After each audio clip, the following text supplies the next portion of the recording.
Hola a todos, bienvenidos a nuestro podcast educativo. Hoy exploraremos un tema fascinante, hitos relevantes de la psicometría tanto en el contexto internacional como en el nacional.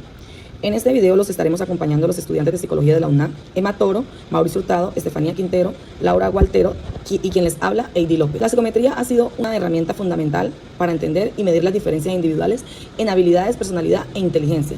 Pero ¿cómo surgió y cómo se ha desarrollado en distintos contextos históricos? Hoy lo descubriremos. A través de este podcast recorreremos un poco la historia de la psicometría abordando los principales hitos a nivel nacional e internacional. A continuación, les cederé la palabra a la compañera Emma Toro. Muchas gracias, compañera Heidi, y hola a todos. Voy a iniciar abordando la psicometría desde la línea de tiempo internacional. Para eso nos trasladamos a los años 427-322 a.C., con los filósofos Platón y Aristóteles, quienes no directamente realizaron pruebas o instrumentos psicométricos, sino que debido a sus aportaciones filosóficas fueron importantes para sentar las bases para comprender la personalidad y la cognición, los cuales son conceptos que la psicometría busca medir de forma rigurosa y estandarizada. Ahora nos trasladamos a China, más especialmente los años 618-917 de la dinastía Tang y los años 1368-1644 de la dinastía Ming.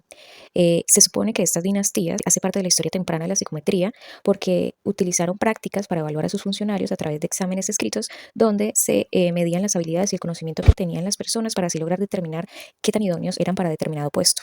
Ahora nos trasladamos a Inglaterra, 1884, Londres. Sir Francis Galton, considerado el padre de la psicometría, crea el primer laboratorio antropométrico que permitía a los visitantes pagar por obtener mediciones de sus características físicas y habilidades, los cuales eran registrados y luego analizados por Galton para estudiar la eugenesia y la influencia de la herencia en las capacidades humanas. También desarrolló un marco de pruebas con las cuales se buscaba medir la inteligencia basado en el examen de habilidades sensoriales y de reacción. Muchas gracias, compañera Emma. Ahora tiene la palabra el compañero Mauricio Hurtado, quien también nos hablará de estos hechos internacionales. Muchas gracias, compañera Ivy. Cordial saludos para todos. Continuamos con James McKee, que en 1890 acuñó el término test mental, y él fue un pionero en ampliar las pruebas a estudiantes universitarios para medir su capacidad intelectual. Digamos que sus trabajos sentaron las bases en la medición del rendimiento académico y la psicometría moderna. Vamos con Alfred Binet, que junto a Theodore Simon publicó en 1905 la primera escala métrica de inteligencia, destinada a identificar a niños con necesidades de apoyo educativo especial. Más tarde, entre 1908 y 1911, mejoró su escala. ¿Cómo? Incorporando el concepto de edad mental, lo que dio origen a los futuros test de inteligencia. Vamos con Levi Starman, que en 1916 adoptó y amplió la escala de Binet al contexto estadounidense, y así creando la prueba Stanford Bridge, una de las más influyentes en la historia de la psicometría. Vamos con Robert Jameson, que en 1917 lideró el desarrollo de las pruebas Army Alpha y Army Beta para evaluar a más de 1 millón de reclutas en la Primera Guerra Mundial, y así marcando el inicio de las pruebas de colectivas de inteligencia. Ahora vamos con Charles Spearman, que en 1904 propuso su teoría bifactorial de inteligencia, planteando la existencia de un factor general, el famoso factor G, y varios factores específicos que explican las diferencias individuales en las habilidades intelectuales. Muchas gracias para todos. Gracias, compañero Mauricio. Ahora seguimos con los hitos nacionales, de los cuales nos hablará la compañera Estefanía Quintero. Muchas gracias, compañera. Bueno, yo les quiero compartir un poco sobre la historia de la psicología y la psicometría en Colombia. En 1939 se marca el inicio formal de estas disciplinas con la llegada de Mercedes Rodrigo Bellido.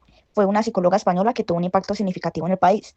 8 años después, en 1947, fundó el Instituto de Psicología Aplicada en la Universidad Nacional, un paso crucial para la profesionalización de la psicología en Colombia. En 1948 se introdujeron las pruebas psicotécnicas en la selección de estudiantes universitarios, lo que representó una base importante en la evaluación educativa. Sin embargo, en 1950, la expulsión de Mercedes Rodrigo interrumpió temporalmente el desarrollo de la psicometría en el país, afectando las mediaciones psicológicas y educativas. A pesar de esto, en 1951 se realizaron las primeras pruebas psicotécnicas para conductores de transporte público en la ciudad de Bogotá, marcando un nuevo hito en la aplicación de la psicometría en la vida cotidiana. Muchas gracias.